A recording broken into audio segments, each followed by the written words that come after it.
He's stranded in a city he doesn't know. My name's Daryl Cage.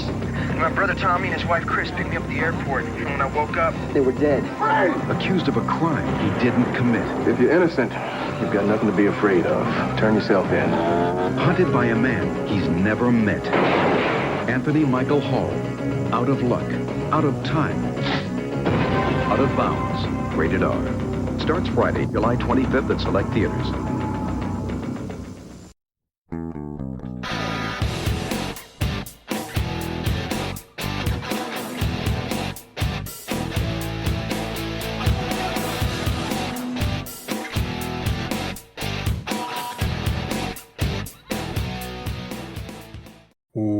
Welcome to They Call This a Movie, testing the strength of friendships one terrible movie at a time. Subscribe to the podcast on iTunes and other podcast services by searching They Call This a Movie, and find us on Twitter and Instagram at TicTamPod. That's TCTAM Pod. Welcome back to They Call This a Movie. This is Anthony Del Vecchio. With me, as always, is Dan Aquino and Mark Meyer. Say hello, gentlemen.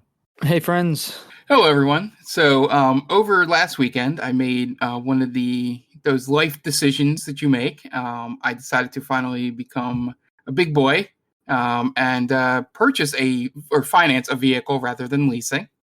So I was both excited and wanted to vomit at the same time, which I think is a pretty normal reaction to the money you're putting out per month for it. But I just had one thing about the experience, and this can be a short cold open, but maybe it's just me, but I've never understood really the concept of doing like a long test drive with a car. Maybe I'm just very simple about what I want. That I'm just like, does it run? Is it good? Fine. Like, I don't need to, do the full like half-mile loop around. Like, I've driven cars before. Like, I don't know if your thoughts are on that, but it's always it's the weirdest experience whenever I go for a vehicle. I mean, I haven't done many, but I'd want to feel how the car feels. No? I mean, if it drags to the right, drags to the left, shakes. Mark just says, there's no got. Yeah. Yeah, I mean, I get the reason for them. I'm just, saying for me, it's like, maybe it's because I've always leased like, and finance in this case, like brand new cars where, you're not trying to test out if there's something wrong with the used car, sort of thing. Because it's just, especially, I'll put it personally in this case. I got a 2024 Kia Forte, which I had a 2021 Kia Forte.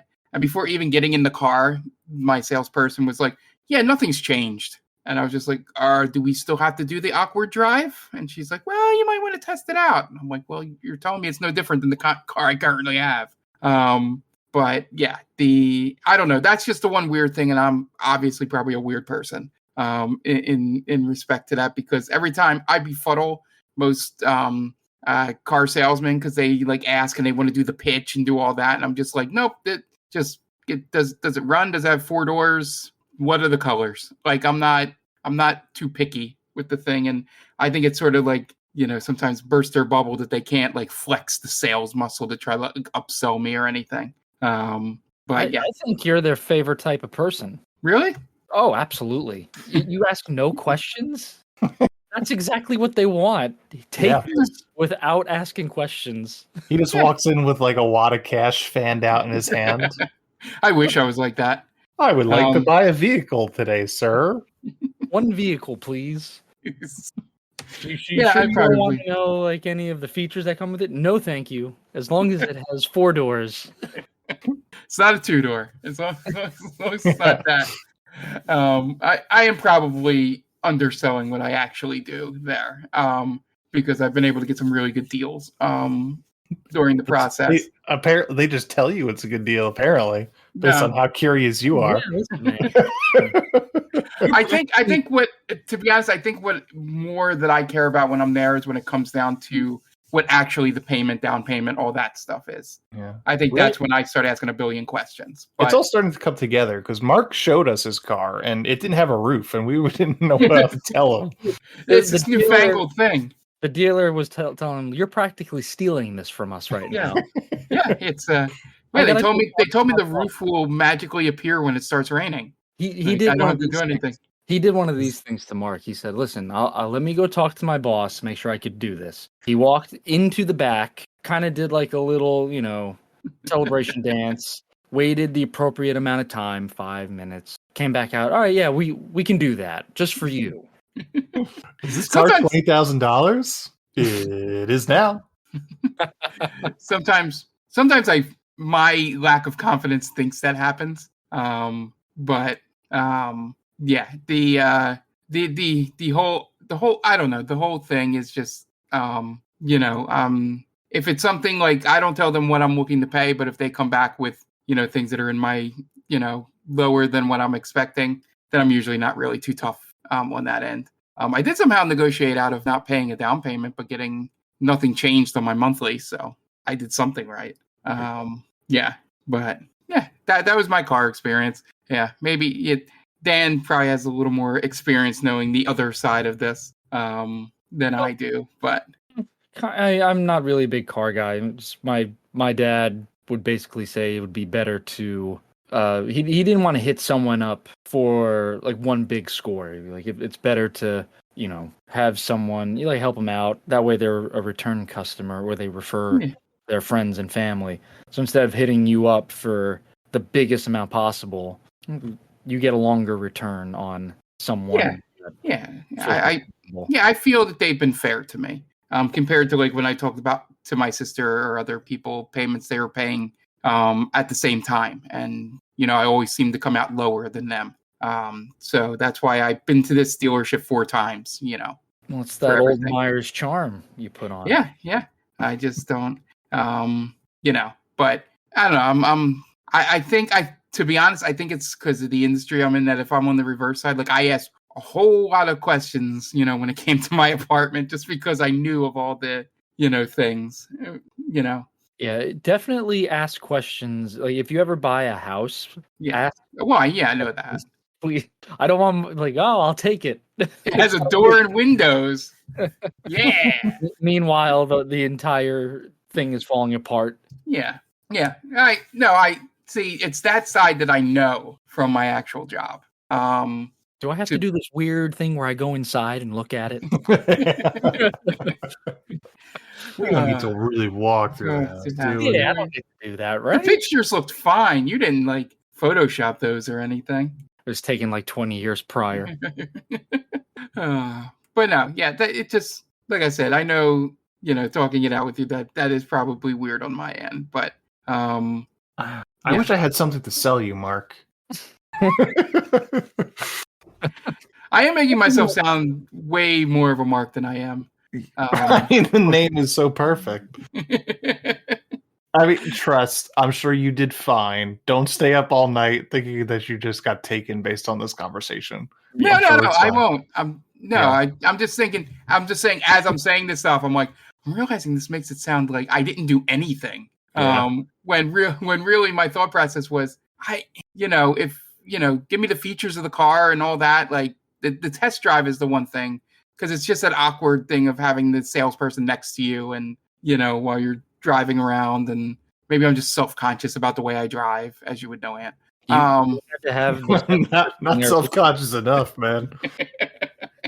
You had to have. Is that I didn't do that when we bought the GMC. Yeah. We just took a drive. Jen and I just drove it up and down the highway for a little bit by ourselves. Yeah, no. You took it back, you idiot.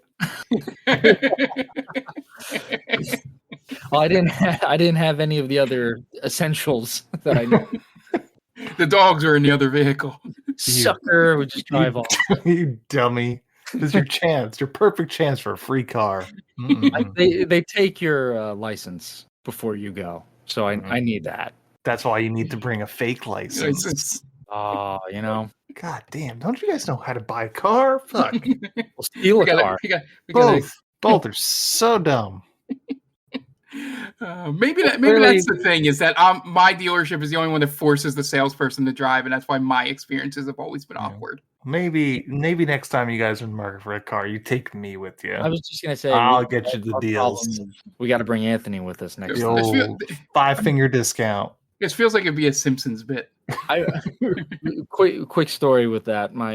So one of my buddies, he was buying his first car, and his father asked my dad to go with them to help out, help facilitate the negotiations. So they get there and they're talking with one of the salespeople, and they're sitting down, and the salesperson goes, "All right, how much are you willing to pay for this car?" So the guy slides a piece of paper over, like, to write down how much you're willing to pay for it. So my dad takes the paper and he writes a 0 on it, and he slides it to the salesman. He was like, "Well, I can't sell it to you for 0. So why did you ask me then?" That's pretty great. I feel if your boss catches wind of you doing that, you got to be out on your ass pretty soon, I'd imagine.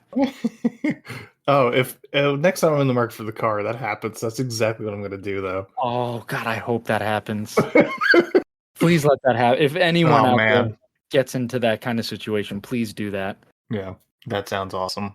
But we didn't just buy cars this week. We watched a movie. And this week was Mark's pick. So, Mark, introduce this week's movie. Or don't. Or don't. Did we lose Mark? Oh, no. Sorry.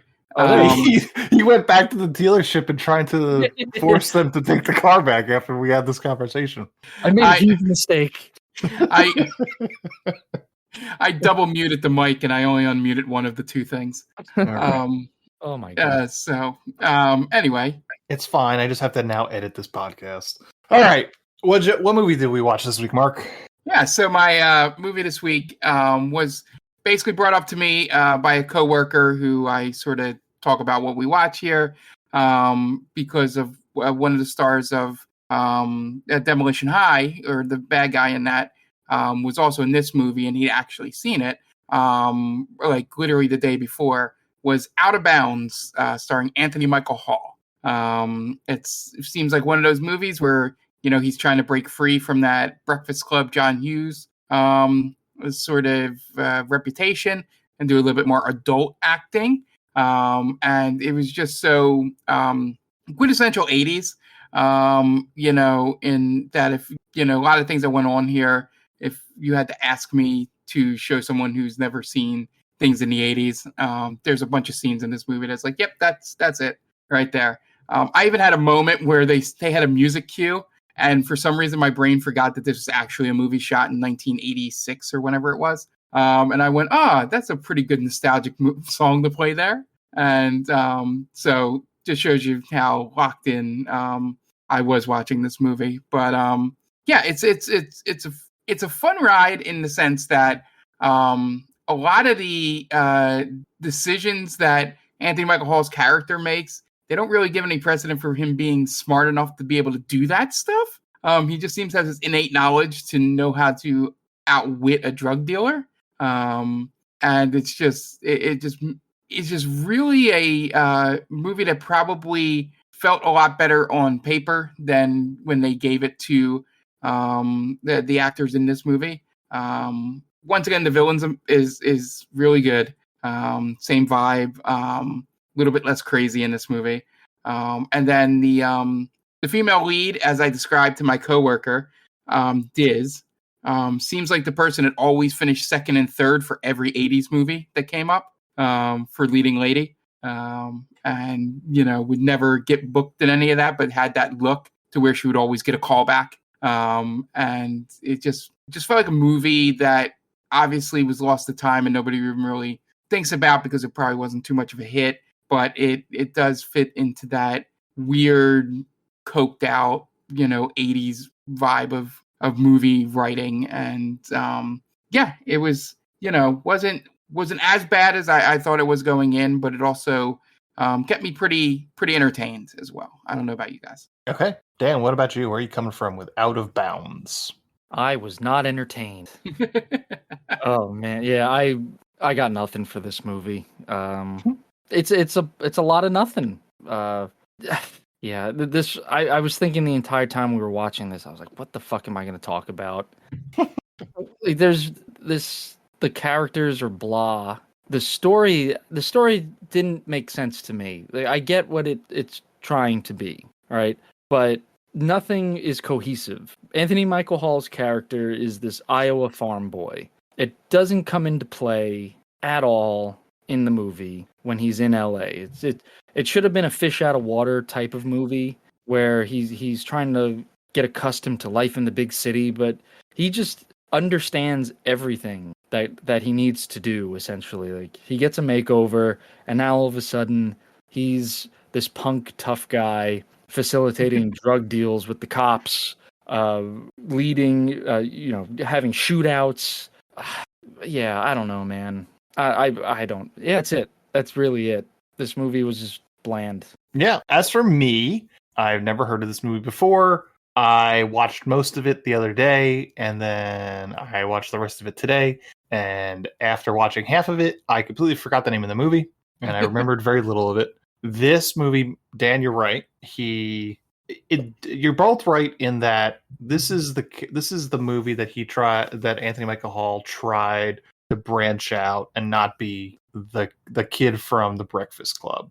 However, if he chose to be the kid from The Breakfast Club in this movie, it would be 100% better, because that's the kid from Iowa. And apparently the director and Anthony Michael Hall had very different ideas of what this character was supposed to be.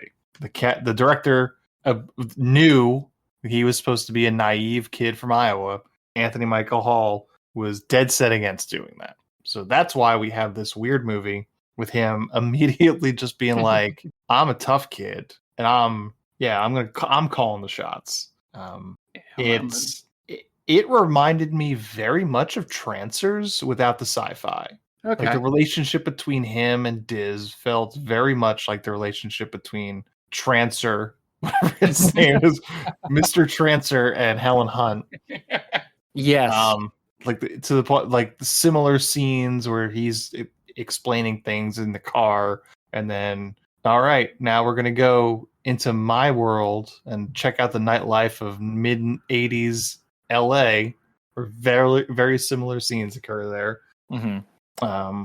It was very forgettable. That's what I could say about it. And yeah, Anthony Michael Hall should have just done his character that he's known for, and it probably would have made a lot more sense.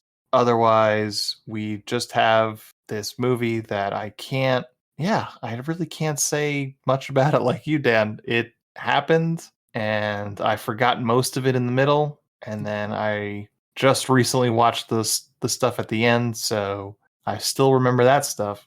And then Do we say that evil died tonight? Evil does die tonight. Jeff Kober was good in this. He was good in that. This kind of like in Demolition High. Oh, Meatloaf is in this movie. Meatloaf is in this. Right. Yeah, guys, we forgot about Meatloaf. That's a plus, I guess. Yeah, He does just come out of nowhere. Like He's two strung out scenes. chunky. Yeah, we got a cameo by Susie and the Banshees. Yeah, That's cool. The band. So This movie, I kept writing down, this movie works so much better as an out of fish romance movie, where Anthony Michael Hall's character, his family, his parents are going through a divorce or hard times, and he Hot goes time. or sure, they're going through hot times. Hot time. They're fucking constantly. Anthony Michael Hall's character has to leave the house because there's just too much fucking. I don't think you understood what Mark was doing. No, I don't. He was doing a reference to the Hard Times promo from Dusty Rhodes. by the American Dream, Dusty Rhodes. Oh no, I didn't get that at all. Hard Times, Daddy. I thought you said hot times. No, Hard Times. I was trying to do the accent. I apologize. That's okay. Well, either way, he has to leave the house. He has to leave the farm in Iowa, and he's going to stay with his brother in LA. And he's having a hard time, trying to fit in the LA scene. He meets Diz, and Diz is trying to, get him to come out of his shell. And I think that's a much more interesting story than Iowa kid ends up with a bag of smack, which they say 100 times in this movie. And he has to facilitate drug deals. Yeah. God bless pre 9/11 airports. The fact that they were able to get an entire just gym bag full of smack. Can someone tell me, what is smack again? Is that cocaine? Heroin. Heroin. Yeah. Yeah, we're dealing with H in this movie. Okay. Kilos of H. Keys of H, as they say. Keys. Why doesn't he get killed in the middle of the night with his brother and his sister-in-law? Oh, that's a good question. Because wasn't he out in the back or something like that? Like he had his own situation in the back of the property. If I lost nearly a dozen keys of H, if that was my business, right? Yeah. I would spend all night turning that property upside down. Yeah. Right. I'm not going to miss a kid in the pool house. That's he was in the pool house, right? Yeah. He had a Fresh Prince of Bel-Air situation going on. Yeah. And why does everybody that dies in this movie look like a zombie? Yes, thank you. Like the second they die, like decomposition sets in immediately. Yeah. I noticed that too. I was like, what? That's weird. Everybody's an extra in Dawn of the Dead. I thought the same thing, right? Because his brother is killed, and he looks like he's been dead for a month at the most. And then he comes across the one detective comes across the DEA agent like towards the end who gets killed in a shootout, and he's maybe an hour dead, and he looks like a zombie. Been there for months, right?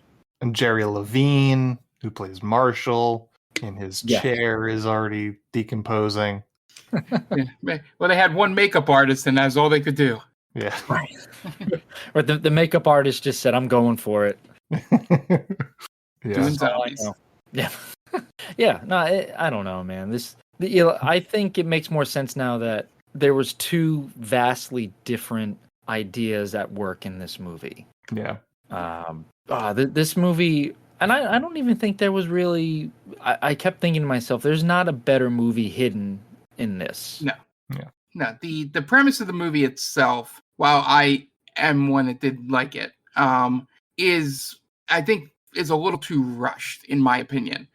Like if they would have drug it out a little bit, like maybe started that fish out of water thing, Dan, and then do the first 30 minutes or whatever, or he's just living his life in LA or whatever, and then he comes home and everyone's dead, like the drug dealer finally finds him, and then you start the last 45 minutes to an hour of him trying to figure out what to do. Maybe that's a better movie, but the concept of making it just basically kick off immediately when he lands gives no time for any character development before it's like we're running from everyone. Mm-hmm. Yeah, but like there's small moments you could make that fish out of water thing. Like I'm thinking of the part where they get stopped by the cop because they're jaywalking, right? Mm-hmm. You have that scene where she walks across the street, but he stops right at the corner at the stern. And he says, "We can't go." It says, "Don't walk." And then she drags him across the street. It's like, you have a lot to learn about this city, kid. Yeah. A simple situation like that kind of brings forward like what it should have been. Yeah. There's a lot of it's just him being way too good of a criminal, I guess. Is the most unbelievable part. Like when you separate out the drug part and you just do the him and Diz love story, that kind of works. But again, since it's got so much less screen time, it doesn't get all the way there. In terms of that reveal of her at the end, when she meets him in the club and doesn't have like all the hair and makeup and craziness on, doesn't hit as hard. Because you haven't had much time to develop that. But yeah, it's just these criminals should have had him dead multiple times. Oh yeah. But by this point, you could have him kind of slowly falling into that crime lifestyle in a way. Yeah. Like he doesn't know what the fuck's going on at first, and then slowly but surely he kind of picks up on how things are done in this situation. It drives him to be that way, not just I know exactly how I'm gonna do this. Yeah, like I watch so many movies. Mm-hmm. The one thing I think it could have done and maybe saved this a little bit, and it's a very simple thing that would have like we come back to him and Diz relationship, is the whole fact that it's way too much like the how quickly the whole Trancers Helen Hunt thing happens. But even that has a little bit of backstory. So even if they had like a scene where he meets her in that restaurant, like goes there and goes, "Oh, you're the girl from the plane," blah blah blah blah blah, and then they meet out at like she takes pity on him or whatever, and just says, "Hey, we have this club tonight. Go out." And then they meet and go out, and then when he needs to go to her for help getting away from a drug dealer, it's not as much as I would tell that kid to go fuck himself. At the point in the relationship they're at when he confronts her at the restaurant. It's just a simple like 5-minute fix to just give them a little bit of a relationship to where her considering helping him seems plausible. Here's a little excerpt from the Wikipedia page about the difference between the director and Hall. Tuggle and Hall clashed during filming. Director says the movie was the story of an innocent farm boy who unknowingly stumbles into a drug deal. When Michael took the part, I thought he understood the sort of character he was meant to play, because the script made it clear. When we started shooting, I was stunned to discover he intended to play it like a Clint Eastwood tough guy. So, well, I was gonna say you get that feeling when I noted this part when they get stopped for jaywalking and the cop tells him to take his shades off. And he's like, what'd you say? Like, he's like, he's trying to smolder. Yeah. And he takes the sunglasses off and he kind of like looks into the distance, right? Like very, like heartthrobish. So he's like, he's trying to like put out that like sexy vibe. I was like, this is not the right thing to be. This is not the right mood for this movie at all. Yeah. I didn't understand what he was going for, but I was like, he thinks he's hot shit here. Mm-hmm. So it makes total sense. Yeah. Apparently, the crew wasn't a huge fan of Anthony Michael Hall. They called him either the Brat or Anthony Michael Moron. Well, doesn't exactly roll off the tongue. That last one seems like one guy or something came up with it and now has access to edit the Wikipedia. So, Out of Bounds from 1986 was directed by Richard Tuggle. Only directed one other movie, directed Tightrope. IMDb score of 5.4, Rotten Tomatoes score of 44%. Stars Anthony Michael Hall, Jenny Wright, Jeff Kober, Glenn Turman, Raymond J. Barry, Pepe Cerna, Michelle Little, Jerry Levine, Linda Shane, and Meatloaf. Budget $9 million. Box office $5.1 million. You guys want to get into plot? Let's do it. Okay. All right, Dan, what do you got? Real quick, guys, please go check out 2 friends of the podcast. One, the Top 10 with Tia. The top 10 list that Tia and her co-host Brittany run down every week. So go to geekvibesnation.com, go check them out. Second, Game Vault podcast with our very own Mark Myers and his co-host Tom and Jen. I know Jen has kind of taken a hiatus there due to being pregnant, but please go check them out. They are a bi-weekly podcast. You could catch them on any podcast platform of your choice. They also stream on Twitch at Game Vault Pod, and you could also follow them on their socials at Game Vault Pod. Okay, great. And we're going to take a quick break, and you guys are going to listen to messages from friends of the podcast. So we will be right back. And welcome back. And now it's time to get into the plot for Out of Bounds. And I will tell everybody that there is a 10 to 15 minute part of this movie where I didn't write notes for. Somewhere in the middle, things happen. And we get to the part where my notes pick back up. And you got into the smack beforehand. You just put in scene missing. That little scene missing. We'll put a spot for a commercial break, and then we'll come back up, and it'll be like you just forgot after the commercials what happened. And they're never gonna know anyway. Yeah, guys, you could figure it out. You connect the dots. Basically, right. You've seen a movie before. Right. What happens?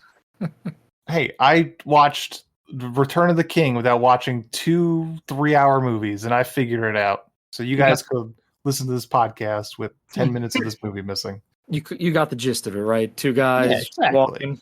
Yeah, 2 guys are walking. There's a war, probably. I think a giant eye. Yeah, figured it out. Listen, you just nailed. That's the plot. You nailed it. Yeah. Liv Tyler shows up at some point. She does. You're right. Look, you see, You don't even need to see Lord of the Rings, people. Nope. 2 guys walking, Liv Tyler's there, and there might be a war. The picture I painted for all y'all, and hang that in the Louvre. All right, now let's talk about Out of Bounds until my notes run out. Until we talk about Lord of the Rings. I know Dan won't complain. No. Fucking nerd. Anyway, we open on the docks of New Orleans, or Nolans, as they'll say, as some dock workers intake some cargo. Then one of the guys hops in a truck hauling a bunch of it away. We follow that guy as he drives at night until he slams on his brakes, nearly crashing into a car that is overturned in the middle of the street. Goes to check on the crash, and he gets shot for his troubles. The guy hiding in the overturned car comes out and looks over the cargo, finding some drugs, then puts the truck driver out of his misery. He's lucky that the first person to show up was the truck driver and not some bystander. Yeah. Oh my God, are you all right? Yeah, I'm fine. But yeah, just go. I've got this taken care of. Right. I'm waiting for the next guy. Yeah, don't move me. Right. Maybe he did, maybe not, but he just shot a whole bunch of people before that. It's like, oh, and he had to hide their cars. Yeah, and just hiding their body in cars, Assassin's Creed style. Yeah. If the next person who comes isn't the truck driver, I'm out of here. I swear to God. We then cut to the golden fields of Des Moines, Iowa, as Anthony Michael Hall acts all farm boy as he drives a tractor, plays with some dogs, and also works on his sweet knife-wielding skills, which may or may not come back at the end of this movie. Then goes into his house and to his room as he overhears his parents arguing over his future. His dad is very against the fact that Hall, playing Daryl, is leaving home, but the mom is arguing that he needs to go for a better life. Yeah, it's basically him leaving just basically wrecks the family, essentially. Tears it apart. Yep. Who's going to run the family farm when he's all out trying to make a name for himself in La La Land? When they look back on it, whose fault for the divorce was it? They can actually say it was Anthony Michael Hall's character. Yeah. Yep. And he immediately turns to a life of crime. Yeah. Well, that's what you do. That's what you get when you go into a democratic city. You just become a crime boss. Yeah. Blue State. Classic Blue State story. Yeah. Later, Daryl packs up a single bag, which can't possibly be enough to go anywhere. You'd be surprised. Yeah. His mom tells him to write down a phone number in case he needs help, so he writes it down incorrectly. Yeah, and I love that he doesn't love his mom enough to double check the phone number. Yeah, you gotta read the number back to you. Yeah. Oh, so he wrote it down incorrectly. Yeah. It's he writes 3020, it's 3002. I thought she gave him the wrong number. Nope. Like, I don't want to talk to you anymore. Ghosted by his own mother. Yeah. Daryl then tosses his bag into the back of his dad's truck, and his dad drives him to the airport. When they get there, his dad asks him if he needs any money, and he tells him that sometimes life doesn't work out the way you want to. Daryl just says nothing to this and leaves. On the plane, Daryl has some dreams about the girl sitting next to him having sex with him in the airplane bathroom. When he wakes up, the girl tries to strike up a conversation with him, but he's not exactly the most verbose guy from Iowa. So she talks at him more than anything, tells him she's an actress. Despite dragging the slightest bit of conversation out of him, she's pulling teeth. She still tells him her name is Diz, and he should look her up while he's in LA. My question, I have two here. One, is this what Anthony Michael Hall thinks a tough guy Clint Eastwood character would talk like in this situation? Is that what we're led to believe from the trivia? And two, where was Diz coming from that she was on a plane with somebody from Iowa? Fair question. Yeah, which connecting flight did she enter on? That was the one thing that confused me throughout the movie. It wasn't even like she's like, "Oh, I picked me up in Vegas," or something. Mm-hmm. But yeah, this whole scene just confused me in a sense, and part of it's a little more clear after you mentioning Anthony Michael Hall wants to play a completely different character, because this is obviously set up for the guy to be way too shy, and he plays it completely differently. Mm-hmm. Yeah, he kind of plays it almost like middle of the roads it, because he's not playing it like he's too cool, right? Yeah, right. He's playing it like is socially awkward, but not. socially awkward, right? Yeah, not enough stammering and stuttering. Yeah. But he's playing reserved. Like I've never spoken to someone like this before. They look far different than what I'm used to. Right. They're stronger. And he should be playing it like Brian from The Breakfast Club. Yeah. Yeah. Right, that was his character, Brian. It is now. It is now. Someone's name was Brian in that movie. I'm pretty sure it was Anthony Michael Hall. But as they depart, she gives him a look back. That means she's down to fuck, potentially. I don't know. That's editorializing a little bit. But she walks on and goes off to a very busy LAX where every woman is a 10 and every guy is some sort of village person. Yes. This is the weirdest group of people ever assembled. Yeah, they got like everybody's wearing a costume from the Halloween store.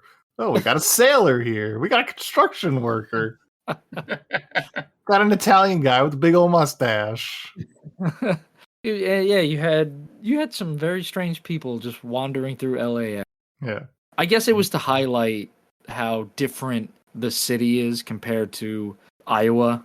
Yep. Which But the only connection we saw to Iowa was that he had some asshole classmates that made fun of him for working. That was the only like life of Iowa we saw. Yeah. Yeah, he's only there for 5 minutes. Yeah. Meanwhile, Jeff Kober shows up in another movie, being a menace to some kid. And Daryl meets with his ride, who's his brother, at the baggage carousel, grabs his luggage and leaves. So you gotta look at the tags, man. Well, that's a good question or a good point because the person at the gate tells him that his tags don't match. Why didn't they say the same thing to Anthony Michael Hall? That's a good question. Yeah, someone wasn't doing their job. Yeah, or someone messed up the tags in baggage claim. TSA not doing their job. Surprise, surprise. Right. Hope someone got fired for that blunder. Jeff Kober then gets to the carousel and grabs a bag identical to Daryl's red bag. Then as he's leaving, he sees Daryl's bag get tossed in the back of the truck and drives off. And he instantly knows that that is his bag. So he drops Daryl's bag and goes chasing after the truck, catching the vanity plate. This is why I don't have vanity plates. Nope. This exact reason. In case you get mixed up with a drug dealer. Yeah, and they need to like read my plates immediately. Yeah. Let them write down that weird code that makes no sense. I don't need them like reading my name or something. Yeah. Just a contractor. Dork. Yeah, and we don't even know what he does. Is he an actual contractor? I guess so. It'd be weird if he wasn't. It was like stolen valor. Yeah. I've always wanted to be a contractor. These were just the random letters that the DMV gave me and spelled contractor. You can't have that license plate unless you're in the union, brother. You can't be a contractor in Iowa.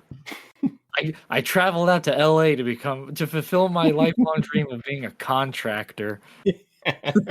The city known for contractors. What a family full of losers. Like what? We don't even know anything about what Daryl wants out of his life. And is it just that he's only got one bag? I keep coming back to that. This can't be his move, right? He said he was going to be out there for the summer. Right. With So- one bag. I guess it was like his Rumspringa. I guess so. Like, is this like the summer before college starts? Yeah. Yeah. And, yeah, right. And we get this weird, it's not weird, but we get this plot line that's never followed through where the brother was a hometown hero with football. Mm-hmm. And Anthony Michael Hall's character, I guess, wasn't living up to that kind of expectations. Yeah. But that's never really followed through again. No. And also, like, let's be realistic. He's having a summer before the harvest because he's probably not going to college. He's got to work the farm. He's got to work the farm, yeah. Yeah. He dodged a bullet, though. If the farm's there when he returns.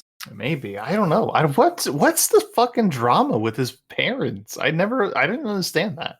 The parents are never mentioned again. Yeah. I love the last time it's mentioned. It's mom left for Missouri and dad went camping. Yeah. And I think the cops call the home and there's no one answers. Yeah. Does the dad, when he says camping, does he mean committing suicide? That's what I think. Yeah. That's a very dark way to take that, Dan, but probably the correct one. Well, what does he have to live for? The wife's gone, his kids are gone. The farm, the failing, I corn, guess. acres and acres of shit that he's got to do. Right. I'd kill myself. Yeah, that's a burden. I wouldn't want that. Yeah, by yourself. Oh my gosh. Yeah. 2 dogs is a burden. Imagine having a field full of corn you got to deal with.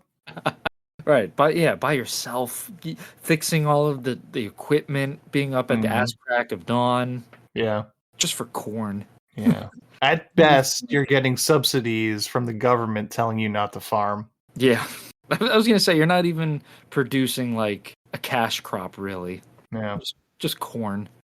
Meanwhile, 2 other guys are looking for Jeff Cover and find the bag that he dropped, realize it's just full of clothes. Daryl winds up staying with his brother, who left home a few years ago, said that he wanted Daryl to come live with him after he got married, but their parents told him no.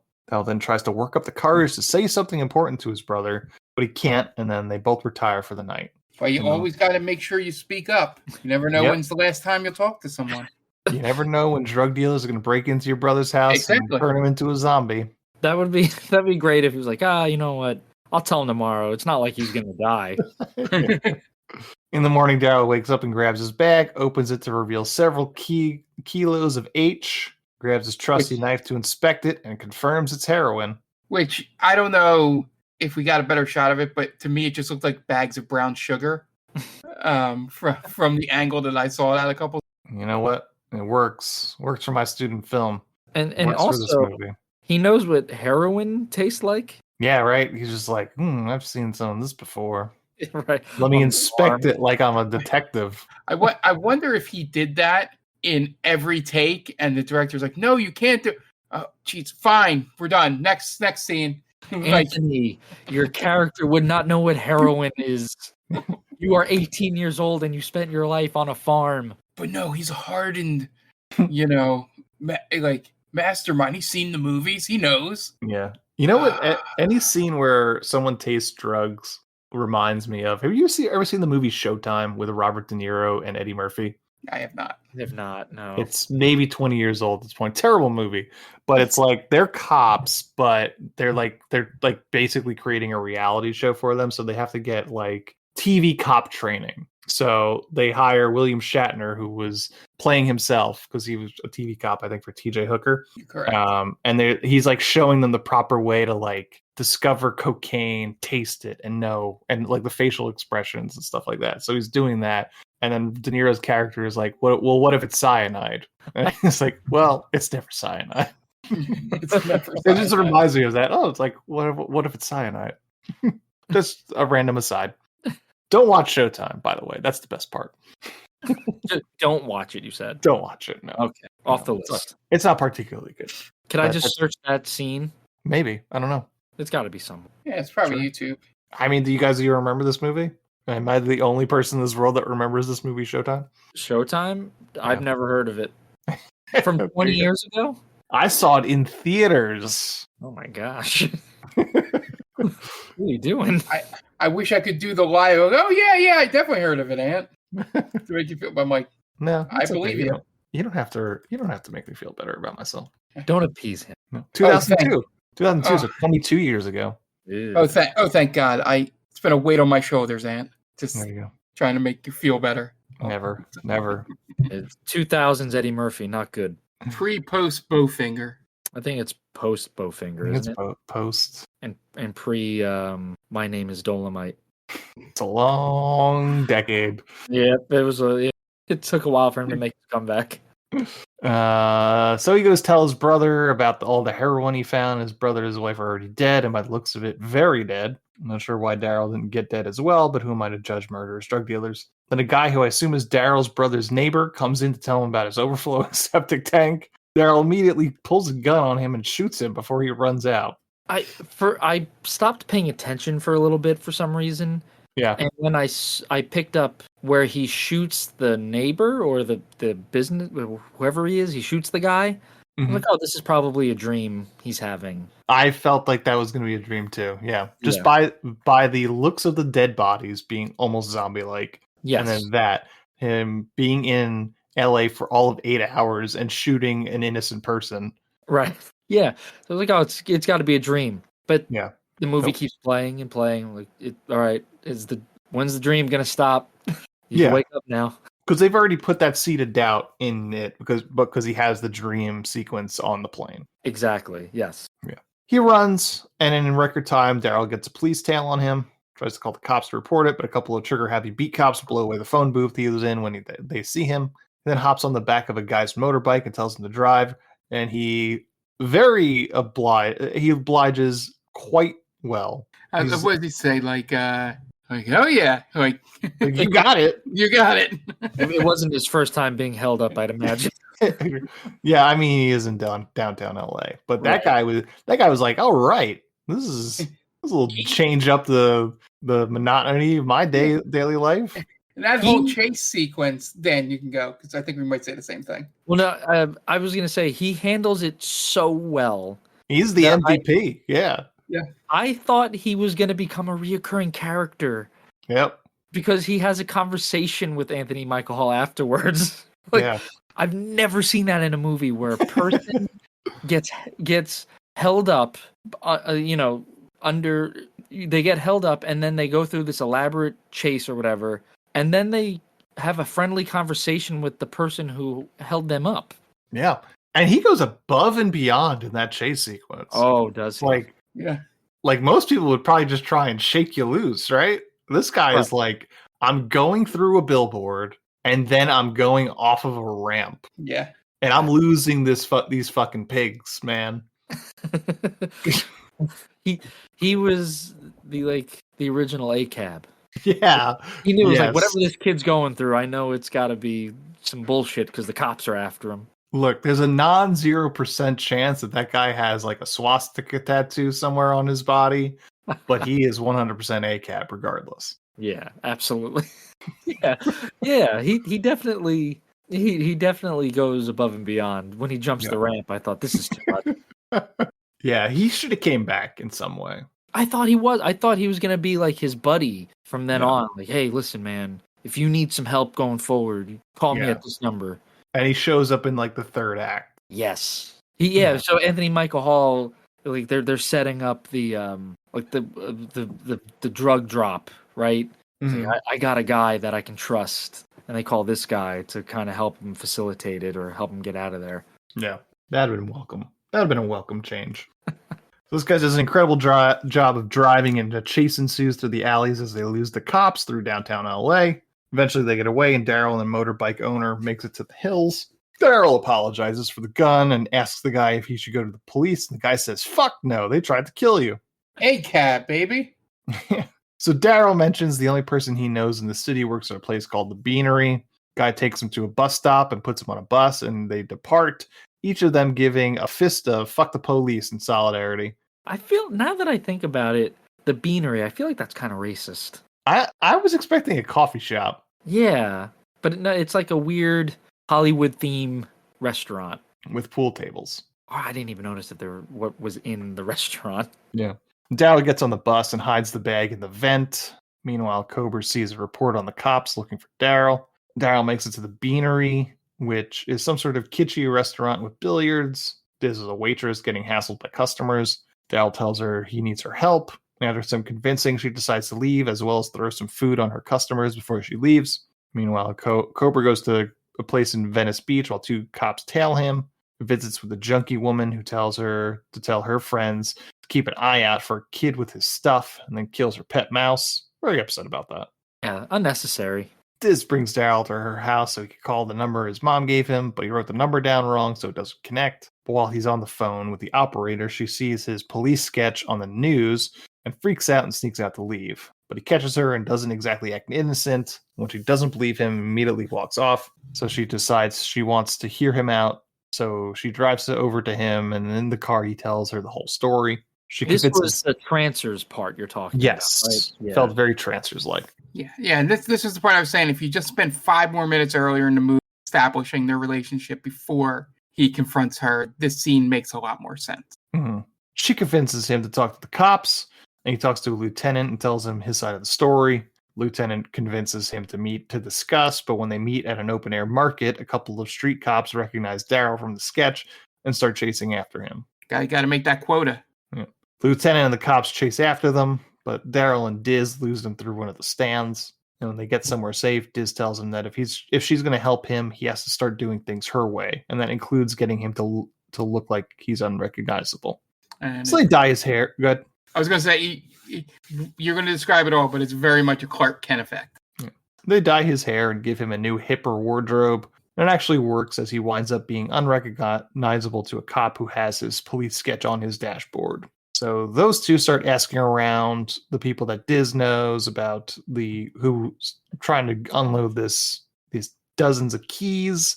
Meanwhile, Cobra and his junkie girlfriend are basically doing the same, looking for Daryl. We wind up going through the LA club scene, including a cameo by Susie and the Banshees, until they wind up running into Jerry Levine, who's playing Marshall, some small-time hustler. Jerry Levine's showing up in another movie that we've done. I don't remember which one. He was in Iron Eagle, and I believe Teen Wolf 2. Yeah, Iron Eagle is the one I remembered him from. Yeah. I don't remember him from either of those, unfortunately. Hmm. I'll take your word for it, though. Yeah, you can. Yeah. You never led me astray before on these things. Or IMDb's, whatever. Well, it'd just be a weird thing for Anthony to lie to me about. Yeah, it's completely random 80s actor. He was in Iron Eagle. Oh, thank you, Ant. The perfect plan. Gee, you were I got Dan. Wrapped in my web of lies. Daryl mentions that they have a lot of heroin and they're looking to get rid of it. And Marshall says he knows a guy. Probably shouldn't be saying that stuff out loud. That's probably the most Iowa thing that he does in this movie is like, hey, I've got keys of H that I need to unload. On the street corner in LA. Yeah. Right. In the 80s.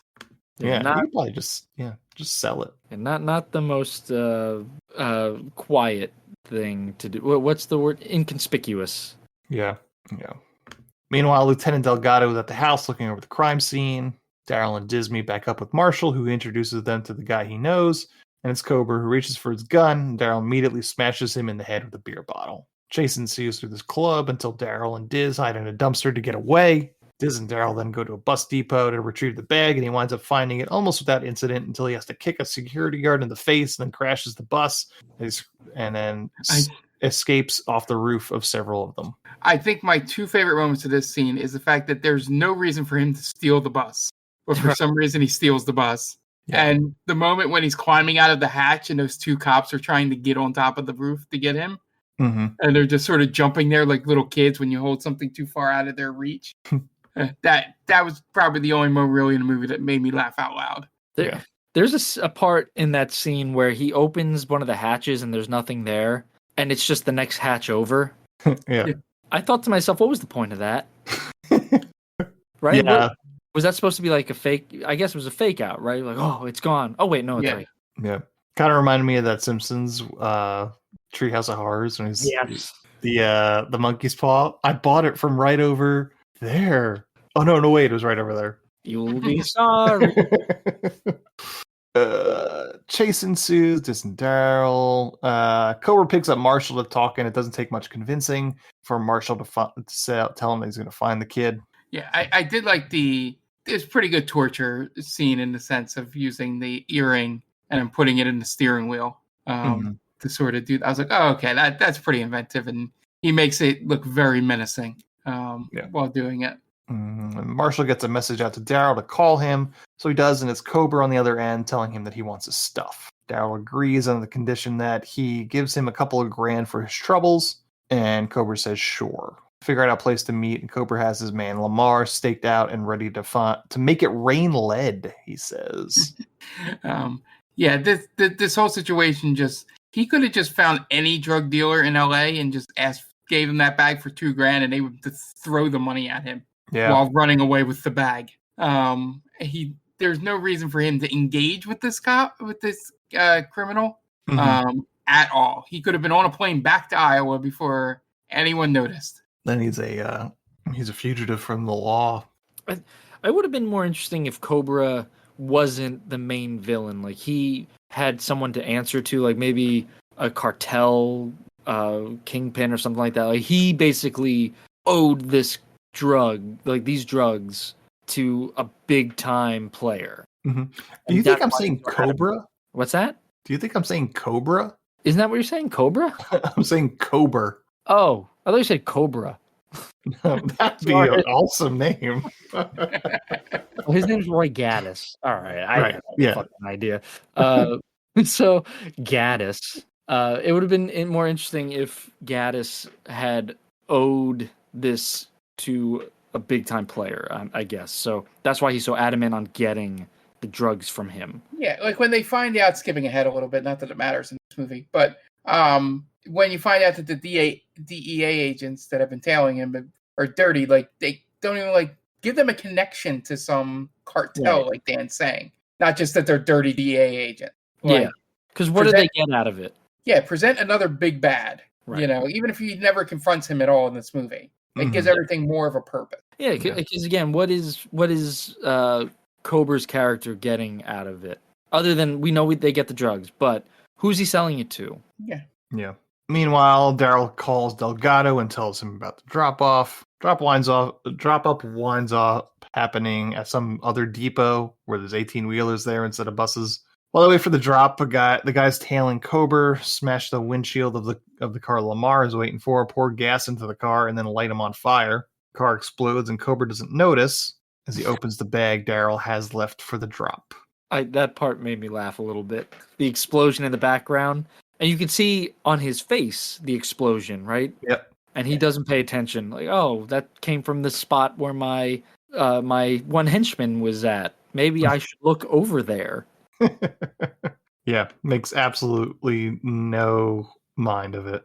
Yep, no effort, doesn't care. You gotta care about your henchmen, I think. Yeah, that's just proper villain etiquette, I'd say, right? I mean, you care about him enough to talk to him about raining lead. Mm-hmm. You'd think you'd care about his well-being a little bit. Yeah. I mean, even Carmen Sandiego, gave allowed her henchmen to get broken out of jail all the time. That's deep pull. Deep pull. Is Carmen Sandiego a drug smuggler? Is this something we don't know about? Yeah, she steals historical paintings or whatever the hell you were chasing her for in that one of the games. Oh, that's right. Yeah, she would take artifacts and shit like that. Yeah, right? Yeah. I think that's time or something. Ah. Right. Yeah. But yeah. You put all these henchmen in jail all the time, and then they're back out. Like she has to be really good. Either have a really good lawyer, or is really good at helping them escape from prison. But what I'm saying is that she treats her henchmen like family. Yeah, I think that's someone I want to work for. Exactly. Sure. The bag is full of trash, but he manages to see Daryl hiding amongst the trucks, starts firing at him. A shootout ensues, and the cops get involved. 2 cops are killed until eventually Cobra winds up inside of a big tow truck, and Daryl tries to attack him, but ultimately gets knocked off, and Cobra gets away. Next morning, Daryl's hair dye starts to fade, and he steals some clothes off a clothing line. He calls Delgado, and Delgado is pissed. Oh, sorry. I just love you saying that about the hair dye because it's obviously was shot before they did the hair dye scene. Yeah, there is a moment where he runs his hand through his hair, and it's like, oh no, it's coming out. So they make special mention to it, but yeah, because they knew it would happen, so they had to do the thing I always say: just give me one thing, just give me a little. If something's going to be out of order, or there's going to be continuity issues, just run the hair through, and there's a little dye on his hands. You're like, it's going to come out next time he showers. I was gonna say, does hair dye last that short a time? I feel like don't really dye my hair, so I don't know. Wow. It could be like that party dye stuff that you could get like at the CVS or whatever, Rite Aid. Yeah, not an actual like box dye, like sort of the spray paint dye. Yeah, just for men kind of dye. Yeah, sure. I don't know. I couldn't tell you. Daryl still tries to convince Delgado that it wasn't him, but Delgado says that he hasn't found any fingerprints in the house except for his. Meanwhile, Cobra goes to see Meatloaf, who plans to enlist as a pilot, and Meatloaf also may be trying to plan to shoot Cobra, but his plan was thin at best, so he doesn't. Why does he want to kill him? He's like frightened of him. He's terrified of Cobra. Oh, okay. Yeah. Cobra meets with the junkie girl, and she gives him Diz's address, and he creeps her out before he leaves. Diz goes home, but Cobra's there, and he breaks in to try and grab her, but she escapes. Daryl calls her from a payphone in the middle of the scuffle, manages to hear the commotion as the phone is off the hook, so he runs maybe half a block to her house, but neither Diz or Cobra are there. And Daryl starts asking around if people have seen Diz. Some guy working a newsstand gives him an address to where he could find Marshall. And when he shows up, Marshall is dead and Cobra's there with a shotgun. Cobra tries to find out where his shit is, as he says. But the two guys that are following him start sneaking into the house, and Cobra starts shooting, with them returning fire. One of the guys gets shot in the chest, and Daryl jumps through a window in the melee. The remaining guy eventually runs out and retreats. This is where my notes stop for a good 20 minutes, and we wind up that Daryl and Diz are talking on a roof, and he basically tells her he loves her. He tells her that he doesn't have a girlfriend back home. Yeah, so you miss the whole scene of him searching for her, and then that scene I was talking about where she shows up at the club looking all not like punked out, like hair down, you know. Oh, they Ali Sheedy her? Yeah, Breakfast Club? Yeah. And that's supposed to be like the big thing, like, oh, you know, it's her. And then they end up in that rooftop where apparently she goes sometimes, as she mentions. But yeah, that's all you really missed was just the end of that thing. And I think maybe, is this where we find out the DEA agent is dirty? Or do you have that in your notes? I think that might happen in this as well. You're missing 10 minutes. I don't know if that's where we find out. I forget. But there's a point where I just stopped paying attention. Yeah. I know we find out at the end when he turns on him, but we'll get to it. She confesses that she's never even booked an acting gig before, and her real name is Darlene. And he tells her none of those things matter, so they make out. And all of a sudden, he goes skulking around the building with his gun looking for Jeff Kober, but only finds a rat. But out of nowhere, Kober winds up getting to Diz, takes her hostage.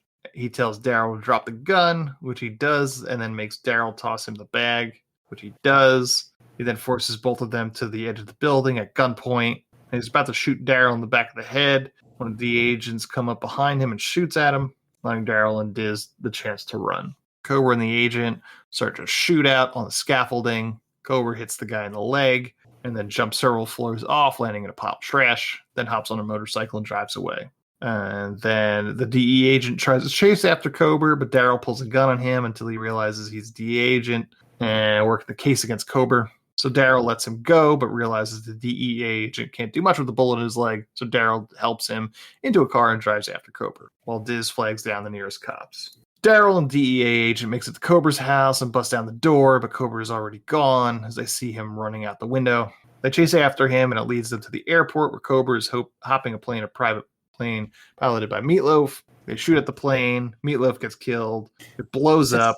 Such a good shot from Daryl. Must have learned that on the farm. Yep. Very unceremonious death for Meatloaf. Yeah. Right. He's barely in this movie though. Yeah. For being Meatloaf, he is not in this much. He's not. It's kind of upsetting. I was hoping that he would play a little bit more of a role. Yeah. What was he up to at this time? I think he's dead. Well, yeah, now he is. I'm talking about 1986. Oh, I'm sorry. I thought you said, what is he up to now? Yeah. Not a whole hell of a lot, really. He's trying to bust out of hell. Like some sort of bat? You're right. Some sort of winged creature.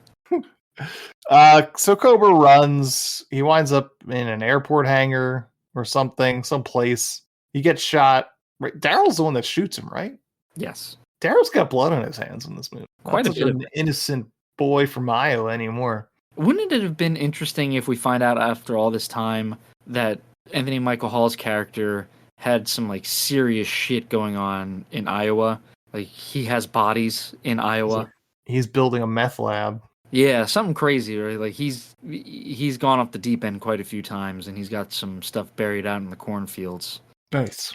And then the DEA agent turns on Daryl, but he gets shot by Cobra, and then Cobra points the gun at Daryl, but Daryl, as he's reaching for the gun that he dropped, takes the knife that's been in his boot the entire time and flings it at Cobra and manages to kill him. And then the cops show up, as well as Diz. I never understand why in movies the cops always bring the loved one to an active crime scene. I thought the same thing when the detective. Yeah, you're coming with me.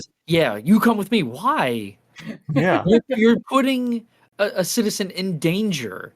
Yeah, we need a reason for you to be at this final scene, so you have to come with me. Exactly. Yeah, and then that's essentially the end of the movie. Yeah, kind of forgettable. he walks out and it sort of has the "you should see the other guys" moment. Right. And then they kiss, and he says he wants to stay in LA. And the end. No idea what he's going to do in LA. Yep. I guess become a drug dealer. He seems pretty good at it. Well, there's one less contractor in Los Angeles. Yeah.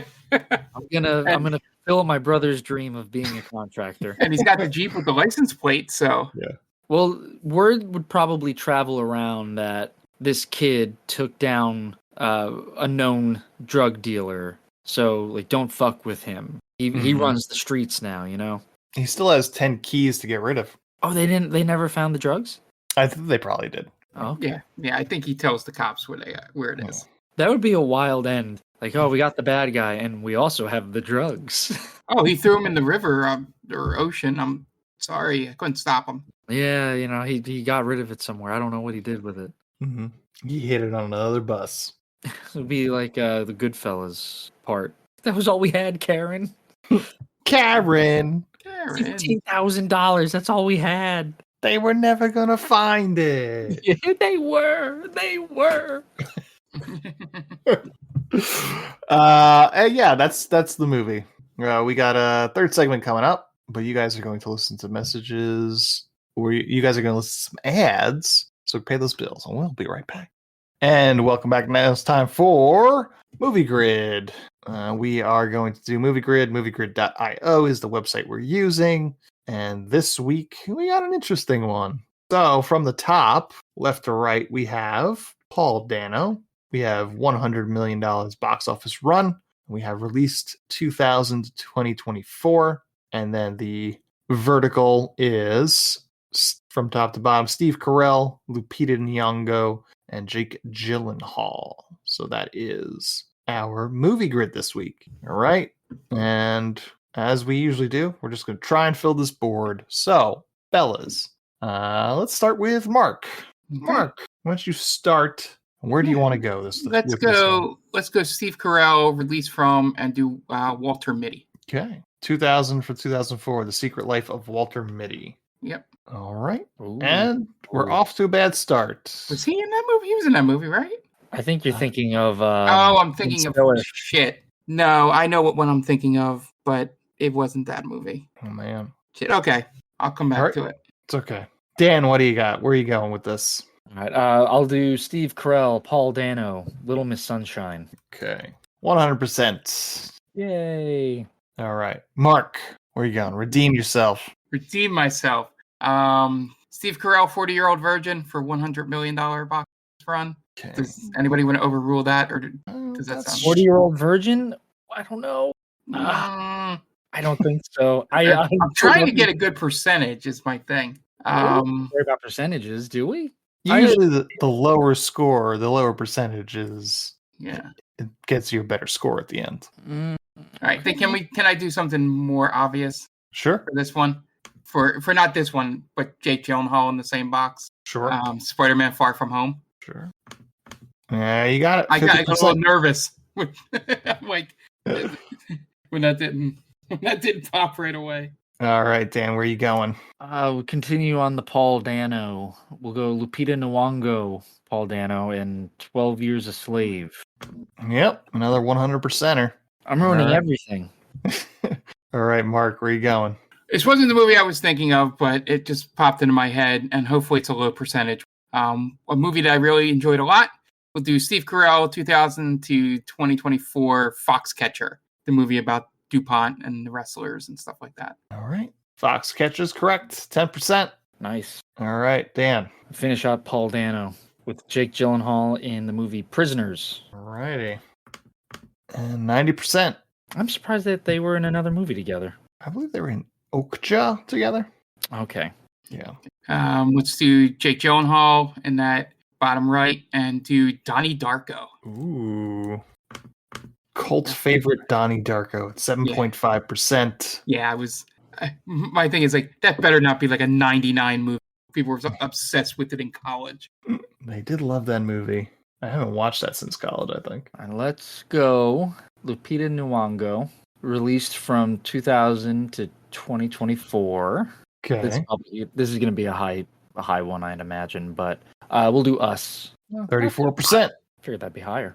All right, Mark, where are you going? This is the last one, Mark. Yeah,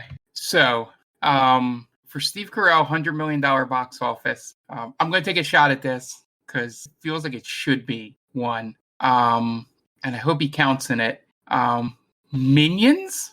Oh, I think for absolutely Minions have made it over $100 million, right? Yeah. 1.8%. Nice.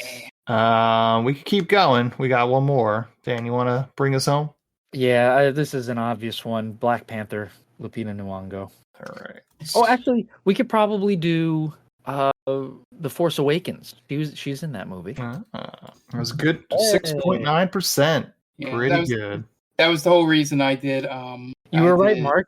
40-Year-Old Virgin did make over 100 million. Oh, wow. Nice. There you go. That's what happens when I doubt Mark. I did this one on my own earlier today. I got the 100s. I had Prisoners. Yeah. I had Get Smart for for Steve Carell, $100 million. That was a 2.8. That made $100 million. Yeah.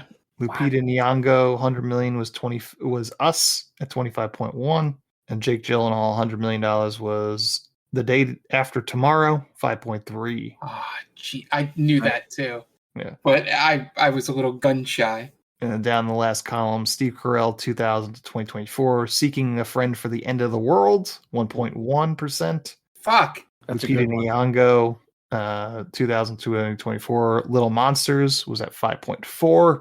And Jake Gyllenhaal, released 2000 to 2024, The Good Girl at 0.4%.